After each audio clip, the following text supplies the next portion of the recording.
Welcome to Twisted News. I'm Andrew, and today we have a good one for you as we look into the lost boys from Houston, 28 in total, and the last remaining unidentified John Doe, who was a victim of the Candyman killer. And then, a story of a woman who just escaped being kidnapped and put in a makeshift dungeon in a basement. Get ready for Scary Mysteries, Twisted News. Number 1. The Candyman's final victim. In the heart of Texas, under the hot Houston sun, there lies a story so chilling that it's haunted the city for 50 long years. It's a tale of sinister manipulation, extreme cruelty, and the relentless quest for justice. It's the real-life story of the Candyman killer. Exactly 5 decades ago, on a day like today, Houston woke up to a horror that would be forever etched in its history. 2 teenagers, barely adults themselves, shocked the nation when they revealed the locations of 28 graves scattered across the region, a grotesque map of their heinous acts. They led authorities to makeshift graves, from a boat storage shed to the pristine beaches of Bolivar Peninsula and the quiet waters of the Sam Rayburn Reservoir.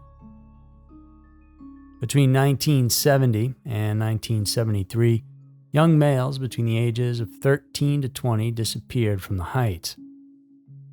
The community's desperate searches, tear-filled nights, and cries for justice seemed in vain until that fateful day in August of '73. That was when the police stumbled upon a grim scene at Lamar Street in Pasadena. Dean Corll, notoriously dubbed as the Candyman, lay dead with 17-year-old Elmer Henley standing above his corpse, confessing to his murder. However, as if drawn from some obscure horror movie, Henley, alongside his accomplice David Brooks, began to recount a story more dreadful than anyone could have ever imagined. Because together with Corll, the duo had been responsible for the kidnapping, torture, and murder of dozens of young boys. This horrifying chapter came to be known as the Houston Mass Murders. While most victims were identified and laid to rest, there remains one boy who to this day is still only known as John Doe 1973, and his identity continues to elude investigators. The National Center for Missing and Exploited Children and its team of forensic experts have been tireless in their efforts to provide closure to this chapter. And now, using advancements in forensic science and artistic renderings, they hope to finally give him a name and bring solace to a grieving family that might still be searching. To those who know the story, the very image of Dean Corll is one of pure malevolence. The name Candyman might sound innocuous, but it's a reminder of Corll's MO, as he was the man from the local candy shop, luring unsuspecting children with the promise of free treats. David Brooks, initially one of his victims, became a recruit in his dark pursuits, and it was Brooks who introduced Corll to Henley, thereby completing the unholy trinity of Houston's most infamous serial killers. But the true horror lies in all the details, because all these victims weren't just killed.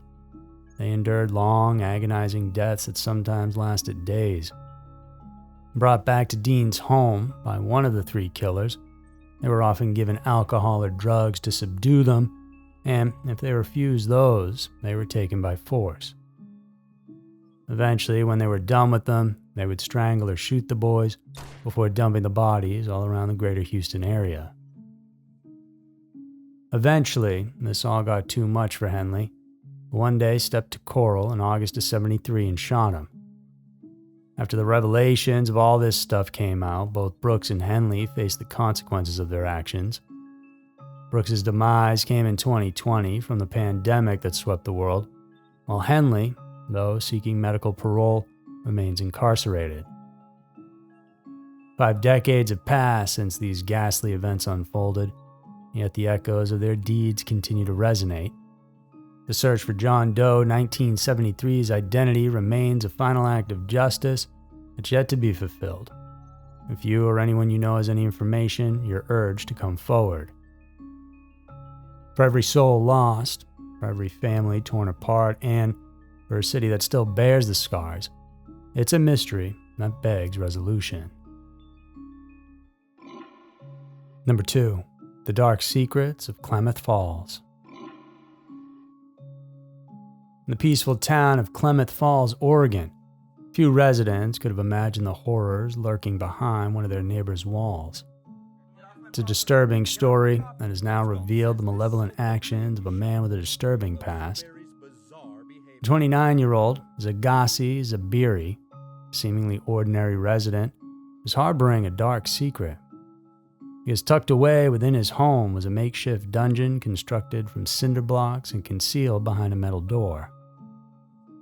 And it was within this sinister chamber that a young woman from Seattle found herself imprisoned after a terrifying ordeal.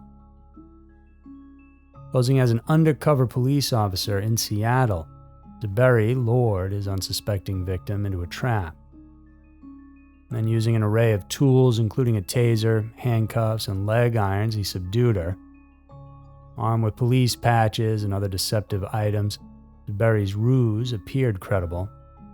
But when the woman noticed a map application on his phone indicating a destination several hours away, the grim reality sank in. She was being kidnapped. After more than a 7-hour drive back to Oregon, Zabiri imprisoned his victim within the confines of his makeshift dungeon in Klamath Falls. But the resilient spirit of the young woman wouldn't make it easy. She knew if she stayed in there, she was going to be killed, so she started punching away a security screen door and managed to rip it down enough to climb out and escape to safety. Outside the home, her cries for help were heard by a passing motorist. Zabiri fled the state immediately, but his reign of terror came to an abrupt halt when authorities, utilizing advanced cell phone technology, arrested him after a standoff in a Walmart parking lot in Reno, Nevada. The investigation then into Zabiri's past painted a grim picture. He had lived in at least 10 states since 2016 and had been linked to violent assaults in at least 4 of them. The FBI believes that many more victims could exist, victims who may or may not have been murdered. Often targeting sex workers or even roommates, Zabiri employed a range of tactics to overpower them, drugging their drinks, impersonating a police officer, and even filming some encounters to make it appear consensual. And as an ultimate form of control, he threatened retaliation against any victim who considered going to the police. The case was further complicated by the revelation that the residence where this dungeon was owned by Klamath Falls Mayor Carol Westfall. She and her husband had rented the home out to Zabiri and were shocked by the news of what was happening there. Authorities are still unraveling the complex tapestry of Zabiri's crimes, with his trails stretching across the country all the way from California to New York. The FBI continues its investigation, urging the public to come forward with any information they might have about this man and his potential victims. In the words of Special Agent in Charge, Stephanie Shark, we are fortunate that this brave woman escaped and alerted authorities. However, as the FBI dives deeper into Zabiri's past, the question lingers.